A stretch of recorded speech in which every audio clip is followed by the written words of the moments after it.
ଆଜି ଆମେ ଏକ ବହୁତ ହି ରୋଚକ ଡକ୍ୟୁମେଣ୍ଟାରୀ ଉପରେ ନଜର ପକାଇବା। ଏହାକୁ ଆପଣ କହିପାରିବେ ଆଧୁନିକ ରାଜନୀତିରେ ମେସେଜ କେମିତି ତିଆରି ହୁଏ ତାର ଏକ ସମ୍ପୂର୍ଣ୍ଣ ବ୍ଲୁ ପ୍ରିଣ୍ଟ ବା ନକ୍ସା।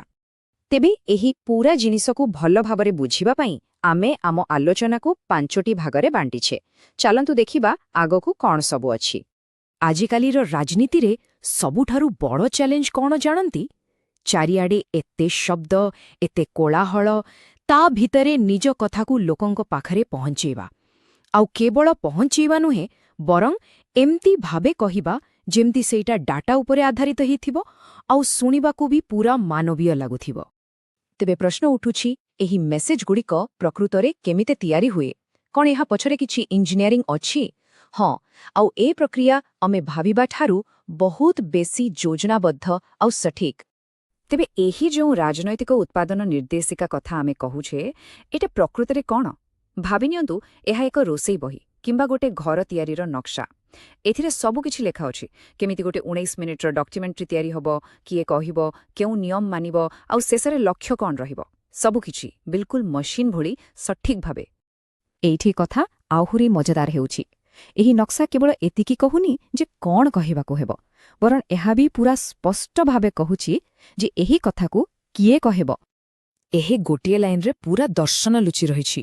ମାନେ ତଥ୍ୟ ଆଉ ଆକଳନ କ୍ଷେତ୍ରରେ ପୂରା କଠୋର ରୁହ, କିନ୍ତୁ ଯେତେବେଳେ ଲୋକଙ୍କ କଥା ଆସୁଛି ସେତେବେଳେ ନରମ ରୁହ। ଆକ୍ରମଣ ବ୍ୟବସ୍ଥା ଉପରେ ହେବା ଦରକାର, କୌଣସି ବ୍ୟକ୍ତିବିଶେଷଙ୍କ ଉପରେ ନୁହେଁ। ଏହା ଏକ ବହୁତ ବଡ଼ ସନ୍ତୁଳନ।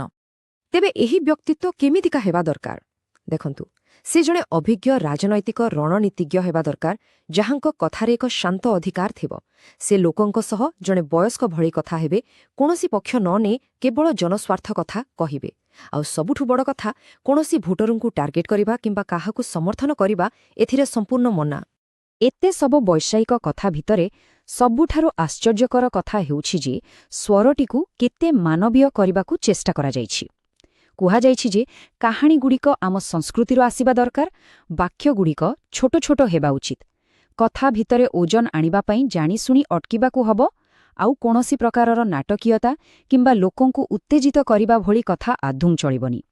ଏମିତିକି କେତେବେଳେ ଧୀରେ କହିବାକୁ ହେବ ଆଉ କେତେବେଳେ ଜୋରରେ, ତାହା ବି ସ୍ଥିର କରାଯାଇଛି। ଆଚ୍ଛା, ଏବେ ଆସିବା ନିୟମ କାନୁନ କଥାକୁ। ଏହି ପୂରା ସିଷ୍ଟମକୁ ଚଲେଇବା ପାଇଁ କିଛି କଡ଼ା ନିୟମ ରହିଛି। ଏଗୁଡ଼ିକୁ ଆପଣ ଫାୟାରୱାଲ୍ ବୋଲି ବି କହିପାରନ୍ତି, ଯାହା ଏହାର ମୂଳଦୁଆ। ଏଇଠି ଗୋଟେ ବହୁତ ବଡ଼ କଥା ଲୁଚି ରହିଛି। ଗୋଟେ ପଟେ କୁହାଯାଉଛି ଯେ ତଥ୍ୟ କେବଳ ଦିଆଯାଇଥିବା ପିଡିଏଫ୍ରୁ ଆସିବ, ବାହାରୁ କିଛି ବି ମିଶେଇ ହେବନି, ମାନେ ଡେଟାକୁ ନେଇ କୌଣସି ସାଲିସ ନାହିଁ। ଆଉ ଅନ୍ୟପଟେ ଭାଷାକୁ ନେଇ ଏକ କଳା ନିୟମ। କୌଣସି ବି ବୈଷୟିକ ଶବ୍ଦ ଯେମିତିକି ଏଆଇ, ପ୍ରମ୍ପ୍ଟ, ମଡେଲ, ଏସବୁର ବ୍ୟବହାର ସମ୍ପୂର୍ଣ୍ଣ ବାରଣ। ଉଦ୍ଦେଶ୍ୟ ହେଉଛି ଶେଷ ଫଳାଫଳଟି ଯେମିତି ଶୁଣିବାକୁ 100% ମଣିଷର କଥା ଭଳି ଲାଗିବ।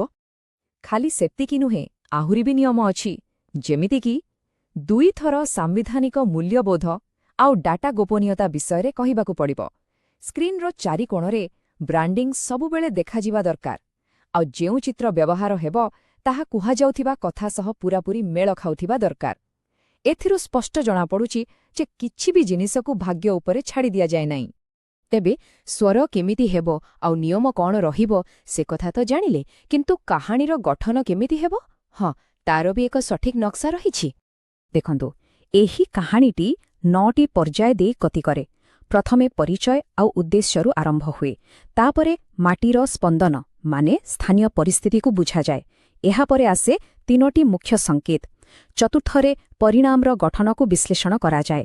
ଏମିତି ଆଗକୁ ବଢ଼ି ଫରେନ୍ସିକ୍ ପ୍ୟାଟର୍ନ ସ୍ମୃତି, ମାନେ ପୁରୁଣା ଢାଞ୍ଚାକୁ ଦେଖାଯାଏ, ଆଉ ଶେଷରେ ଏକ ଶାନ୍ତ ଚେତାବନୀ ଏବଂ ଏକ ସ୍ପଷ୍ଟ ଆହ୍ୱାନ ସହିତ କାହାଣୀ ଶେଷ ହୁଏ।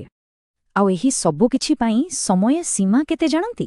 ଠିକ୍ 19 ମିନିଟ୍ 20 ସେକେଣ୍ଡ। ଗୋଟିଏ ସେକେଣ୍ଡ ବି ଏପଟ ସେପଟ ନୁହେଁ। ଏଥିରୁ ହିଁ ଏହାର ସଠିକତା ବିଷୟରେ ଅନ୍ଦାଜ ଲଗେଇ ହେବ। ଏତେ ସବୁ ନିୟମ, ଏତେ ସଠିକତା, ଏତେ ସଂରଚନା, କିନ୍ତୁ ପ୍ରଶ୍ନ ଉଠୁଛି, ଏସବୁ କାହିଁକି କରାଯାଉଛି? ଏହି ପୂରା ନକ୍ସାର ପ୍ରକୃତ ଉଦ୍ଦେଶ୍ୟ କ'ଣ?